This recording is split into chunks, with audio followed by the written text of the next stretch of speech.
Hi, welcome to Social Abandon Strategies.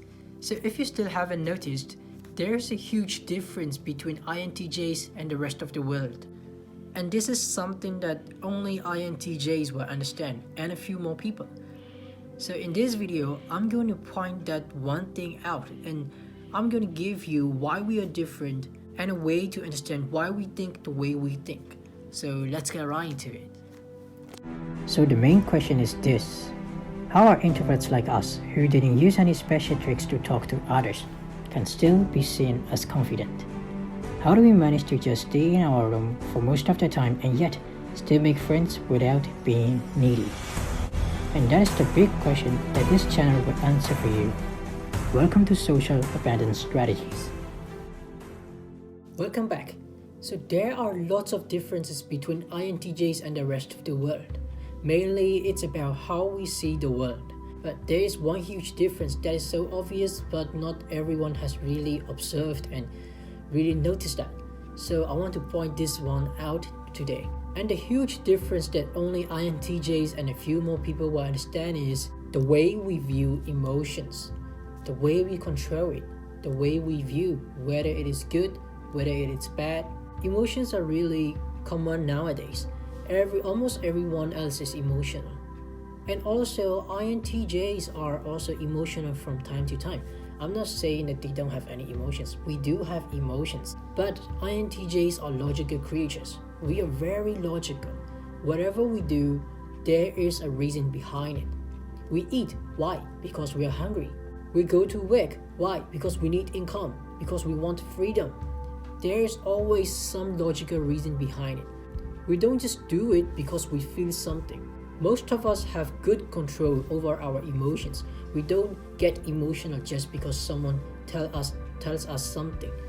So let's supposedly say that you are walking down the street and then a stranger just yells at you from a distance. He isn't running at you, he's just yelling at you and saying bad things to you. So what do? Do you just stand there and respond to him? Do you just stand there and yell back at him? Most INTJs might not do that, right? They would just ignore because it doesn't matter to them. There is no emotion. It doesn't have to be emotional. When you are emotional, you're gonna get into a lot more trouble. In that example, then you'll have to spend lots of time arguing with that person that you barely know. You don't even know. So instead of all of those, INTJs would avoid every single one of those and we would just walk away because it's not going to be beneficial for us, right? Rather than standing there and yelling back at someone, we would just ignore. He's not coming to hit us, so we don't have to respond anything back. Just ignore and walk away. That's what we do. Now let's supposedly say that we are on a trip and the car breaks down. What do? Do you become so depressed and sad that, oh, I'm so unlucky and such? INTJs mostly don't do that, and we don't really understand why others do it. I know that you guys might feel unlucky and sad because the car breaks down and things aren't going so well. But instead of feeling all of those and taking the time to feel those, don't you think that it's better to be logical and find solutions rather than doing all of those? INTJs are logical. So rather than feeling sad and depressed when the car breaks down, they will just try to look for solutions and ideas to come up with to overcome that obstacle. I mean, the car has already broken down. You gotta do something. It's not going to repair itself just because you cried and just become depressed. So that's basically the foundation of how INTJs view the world. And the next thing is INTJs want their friends to be successful. So when we are growing, we also take our friends with us. We want them to grow as soon as we are growing. As that is the case, what we do is we tend to give them facts and reasons just like we think, right? We want them to be successful. So now that we are thinking like this and we are growing, we want them to grow too. So our reason is if they think like us, then they will grow as well. That's what we do. So we just give them our ideas and reasons and facts to help them grow and help them in overcoming the obstacles that they are facing right now, rather than being emotional. And we would tell them like, oh, this is not something to be emotional. If you think like this, then you will get over this, and we give them solutions. But most of us who have already tried those techniques know that it doesn't work at all.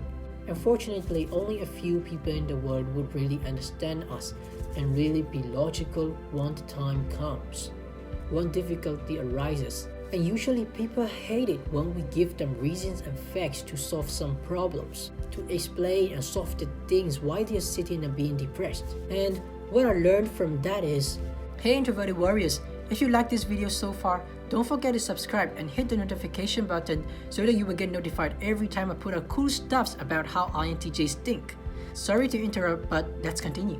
And what I learned from that is, people don't really care about facts and reasoning and such, right? They don't care much about logical reasoning as much as we do. So why are you doing the things that they are doing if it is not logical? Because we have different ways of perceiving the world. They have their own beliefs, they have their own values. It doesn't have to be logical reasoning. It's not like us. And mostly they are emotional. So whenever something comes up, whenever they face some obstacle, the first reaction that they're going to have is to be emotional. They're going to react to that obstacle. They're going to be sad, or be depressed, or be disappointed in themselves, rather than thinking, oh, what should I do right now? What is the right thing to do right now? How to solve this problem right now? Those are basically how INTJs think. So who is wrong? INTJs or the rest of the world?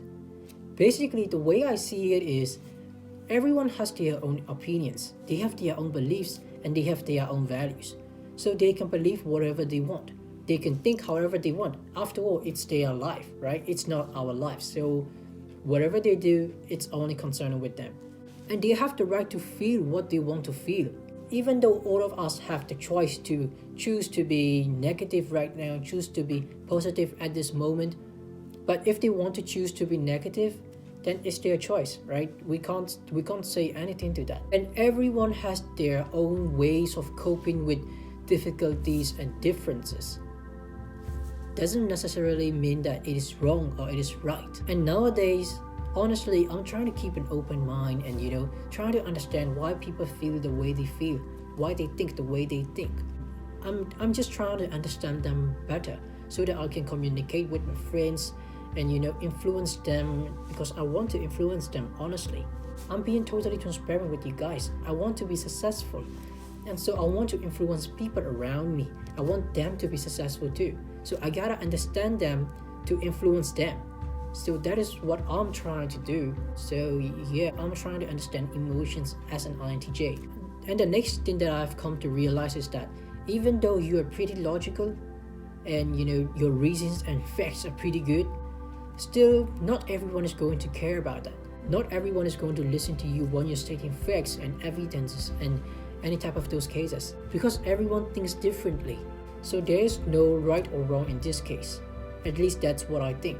So as an INTJ, if you guys really want to influence the people around you, what I recommend is, instead of trying to give them facts and reasons all the time, try to understand them and talk to them in their own language, right? Speak to their emotions rather than giving them logical reasons and such.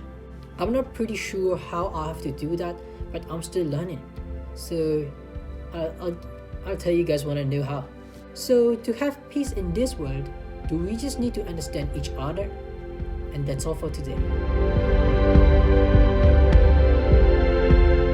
Hey Introverted Warriors, thanks for watching.